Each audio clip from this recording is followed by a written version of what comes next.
রুমি আসলে আমাদের ফ্যাসিবাদ বিরোধী আন্দোলনে একজন সম্মুখ সারির যোদ্ধা ছিলেন।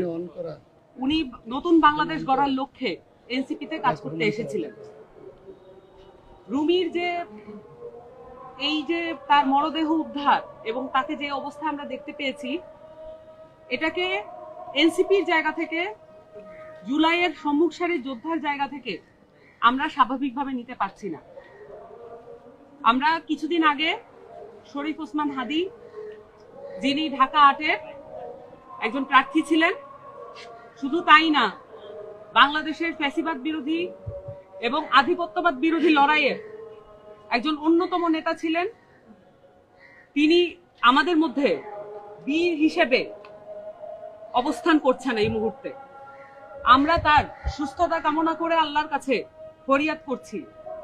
কিন্তু এরই মধ্যে আমরা যখন খবর পাই যে আমাদের সহযোদ্ধা রুমি, তার মরদেহ যখন আমরা এভাবে ঝুলন্ত অবস্থায় পাই, যেমনটা ভাবে হাদির মস্তিষ্ক ভেদ করে যাওয়া বুলেট যেমন আমাদেরকে ছিন্ন ভিন্ন করে ফেলেছে, রুমির ঝুলন্ত মরদেহ আমাদেরকে, এই বাংলাদেশের সকল মানুষকে, এবং আমরা যারা এনসিপি সহ অন্যান্য যারা জুলাইয়ের সম্মুখ সারির যোদ্ধা ছিলেন, সকলকে এই ঝুলন্ত অবস্থায় আমরা দেখতে পাচ্ছি। আমরা দেখেছি জুলাই ঘোষণাপত্রে জুলাইয়ের যারা সম্মুখ সারির যোদ্ধা, যারা শহীদ পরিবার এবং যারা আহত হয়েছেন, যারা এই পুরো অভ্যুত্থানে সক্রিয় অংশগ্রহণ করেছেন, তাদের নিরাপত্তার কোনো ব্যবস্থা করা হয় নাই।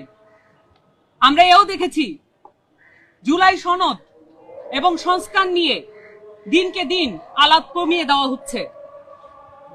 এমত অবস্থায় যখন পুরো দেশটাকে একটা এমন নির্বাচনের দিকে ঠেলে নিয়ে যাওয়া হচ্ছে, যে নির্বাচনে কিভাবে পুলিশ বাহিনী, আইন শৃঙ্খলা বাহিনী এবং অন্যান্য যে নির্বাচন কমিশন সহ এই রাষ্ট্রীয় সংস্থাগুলো কিভাবে কাজ করবে সেটার কোনো সঠিক কোনো রোডম্যাপ নাই। একই সাথে নির্বাচন কমিশন শরীফ ওসমান হাদির মৃত্যুসজ্জায় অবস্থায় কটাক্ষ এবং উপেক্ষা ভরে যে মন্তব্য করেছে প্রধান নির্বাচন কমিশনার, আর কত উপেক্ষা হলে, আর কত মরদেহ হলে নির্বাচন কমিশন নিজেদেরকে সজাগ দৃষ্টি দিবে?